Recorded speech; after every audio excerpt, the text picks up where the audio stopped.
Kita masih membahas tentang belajar untuk lebih mengenal Allah Subhanahu wa Ta'ala lewat nama-nama Allah yang mulia. Ini adalah nama yang paling istimewa yang mencakup semua nama-nama Allah. Kata Allah adalah kata atau nama yang sangat istimewa. Kalau dalam definisi bahasa Arab disebut dengan Ismul A'zam, nama yang paling agung dan paling tinggi. Jadi kalau misalnya kita mau memanggil Allah dengan panggilan nama-namanya Ar-Rahman, Ar-Rahim, Ar-Razzaq, Al-Wahhab, maka semua nama itu kalau kita ganti, kita panggil dengan nama Ya Allah, maka itu sudah mencakup semua nama-nama Allah yang mulia. Coba perhatikan firman Allah di dalam surat Al-A'raf. Kita tilawah dulu satu ayat. Di dalam surat Al-A'raf ayat 180.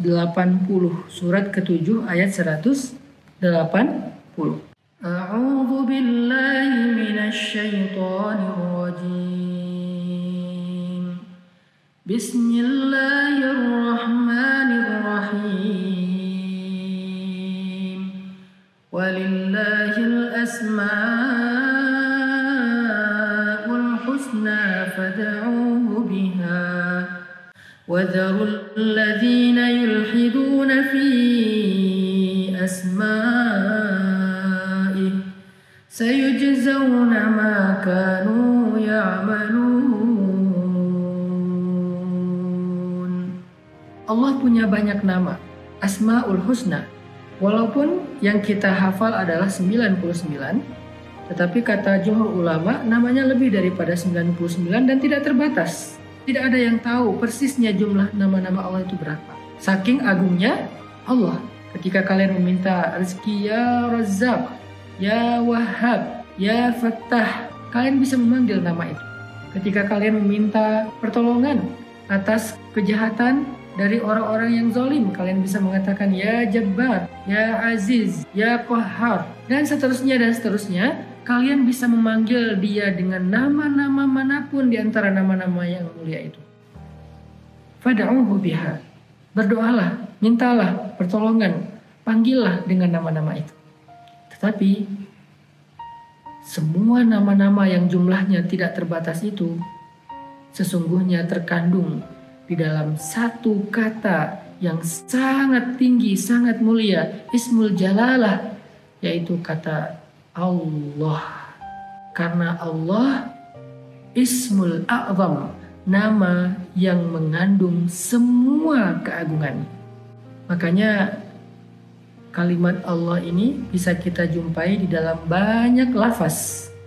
Kita bisa menjumpainya di dalam banyak ayat Al-Quran, kita menjumpainya di dalam banyak hadis, dan kita menjumpainya juga di dalam banyak doa. Selain Rabb, Allah. Itu kalimat yang paling banyak kita jumpai di dalam literasi Islam. Jika orang dalam keadaan takut, dia memanggil kata Allah, maka di dalam kata itu terkandung yang maha perkasa, yang maha tinggi, yang maha kaya, yang maha mencipta, yang maha mengurus, yang maha melindungi, yang maha memelihara, merawat, menyembuhkan, menaklukkan, mengalahkan, mengangkat, menjatuhkan. Terkandung di dalam kata Allah. Saya teringat dengan istighosah yang dibaca oleh Nabi SAW pada malam sebelum terjadi perang Badar. Apa itu istighosah? Meminta pertolongan, berdoa dalam doa yang panjang. Allah Subhanahu wa Ta'ala berfirman di dalam ayat 9 surat Al-Anfal. Bismillahirrahmanirrahim. إذ تستغيثون ربكم فاستجاب لكم أني ممدكم بألف من الملائكة مردفين وما جعله الله إلا بشرى ولتطمئن به قلوبكم وما النصر إلا من عند الله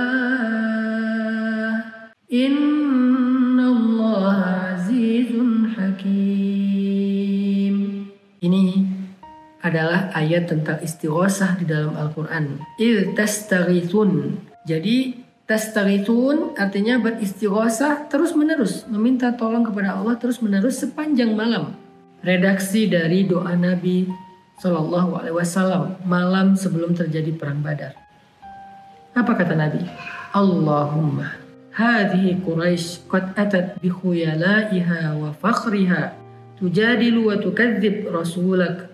Allahumma nasruka alladhi wa'adtani. Allahumma in tuhlik hadhihi al-isabah min ahli al-Islam la tu'bad fil ardh. Coba perhatikan kalimatnya. 3 kali Nabi Muhammad memanggil Allah dengan kata Allahumma. Ya Allah, berikanlah kepadaku pertolongan yang Engkau janjikan. Fanasrukal ladzi wa'adtani. Ya Allah, kalau besok hamba-hambamu, para kaum muslimin ini terbunuh binasa, la tu'bad fil ardh. Maka tidak ada lagi orang yang menyembahmu di muka bumi. Ya Allah, saya tidak mampu menghadapi ini sendiri tanpamu. Ulangi lagi. Sepanjang malam Nabi berdoa dengan air mata yang membasahi janggut beliau yang mulia. Sampai rida beliau jatuh lagi, kemudian diletakkan lagi oleh Abu Bakar ke kepala beliau, jatuh lagi, diletakkan lagi, jatuh, karena Nabi terus menengadah ke langit sampai subuh. Coba kita lihat di dalam ayat ke-9 tadi. Ketika engkau Muhammad meminta tolong kepada Tuhanmu dengan kalimat Allahumma ya Allah ya Allah ya Allah, fastajaba lakum. Allah mengijabah doa dan permintaan kalian. Allah menjawab, Allah memenuhi panggilan kalian dengan mengatakan anni mumiddukum bi alfin minal malaikati murdifin. Aku akan memberikan kepada kalian, akan mengirim kepada kalian 1000 malaikat yang turun berturut-turut berangsur-angsur untuk membela dan menolong kalian. Ini bukan malaikat biasa, malaikat perang. Itulah dahsyatnya kalimat Allah agung. Gak ada yang menandingi keagungannya. Sehingga ketika Nabi memanggil Allahumma, Allah tidak mendatangkan 1 malaikat, padahal cukup. Allah mendatangkan 1000 malaikat yang turun berangsur-angsur. Maksudnya apa?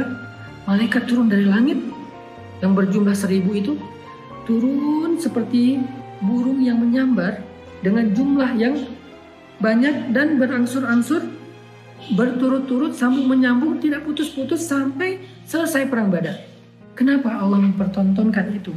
Kenapa nggak sekaligus saja? Allah ingin tunjukkan sebuah kejadian yang agung. Kalau sekaligus habis, Allah tidak memperlihatkan sebuah drama yang menggentarkan hati musuhnya. Seketika habis, Allah bisa melakukan itu. Dengan angin aja udah cukup, gak perlu malaikat. Tapi Allah datangkan malaikat dengan seolah-olah ikut berperang bersama kaum muslimin. Jadi jumlahnya sekarang bukan 1000 banding 300. Tapi 1000 musyrikin melawan 1300 muslimin dari golongan manusia dan malaikat. Kaum muslimin waktu itu berperang di sebelahnya malaikat. 1 orang kaum muslimin didampingi 3 malaikat. Sehingga kaum muslimin merasa pede, musyrikin merasa kaget, harus melawan 4 orang sekaligus, 1 manusia dan 3 malaikat. Setiap ada kaum muslimin yang maju, malaikat mendampinginya. Ada kaum muslimin yang menghadapi musuh, malaikat mendampinginya. Nabi memanggil Allah, ya Allah, Allah dengar langsung. Gak perlu Nabi mengatakan kalimat-kalimat yang panjang, cukup Allahumma, ya Allah. Fastajaba lakum. Allah langsung mendengar, ada apa wahai hambaku, ada apa wahai Rasulku, ada apa wahai kekasihku, ada apa wahai Muhammad. Ya Allah, ya Allah. Kenapa Nabi memanggil sampai pagi? Karena Nabi ini mengajarkan kepada kita salah satu adab berdoa itu adalah ilhah. Ilhah itu dalam bahasa Indonesia artinya merengek. Pernah lihat anak kecil merengek? Meminta jajan, meminta mainan. Gimana anak kecil kalau merengek? Mengulang-ulang permintaannya dalam waktu yang lama sampai orang tuanya kadang-kadang ngerasa terganggu. Tapi Allah enggak, Allah suka kalau hambanya merengek. Ini istimewanya dan maha baiknya Allah. Allah tuh suka kalau kita merengek. Artinya Allah tuh makin kita merengek tuh makin senang untuk menolong kita. Ilhah, makanya merengeklah kepada Allah. Ilhahlah kepada Allah. Seperti Nabi ilhah dengan doa panjangnya yang diulang-ulang. Inilah salah satu bukti tentang betapa istimewanya menyebut nama Allah dalam kehidupan kita.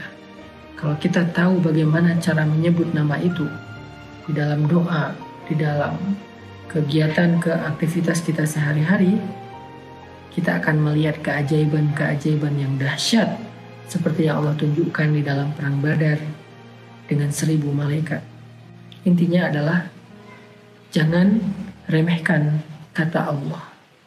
Bismillah, a'udzubillah, la hawla wala quwata illa billah, hasbunallah, apalagi subhanallah, masya Allah, apalagi Allahu akbar, alhamdulillah, fatabarakallah.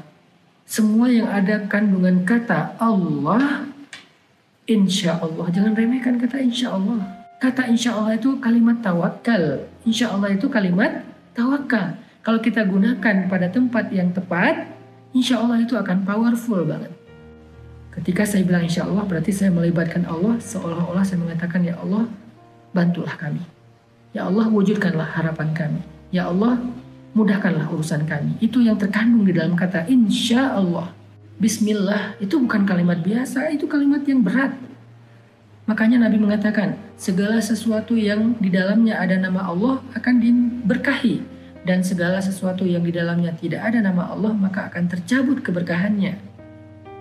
Mudah-mudahan kita bisa sekarang lebih semangat lagi menyebut, berzikir dengan nama Allah ini, membasahi lisan kita dengan nama Allah lebih sering kita sebut daripada nama-nama apapun dalam kehidupan kita sehari-hari. Sehingga dengan sering-seringnya kita menyebut nama Allah, Allah akan memberkahi kehidupan kita.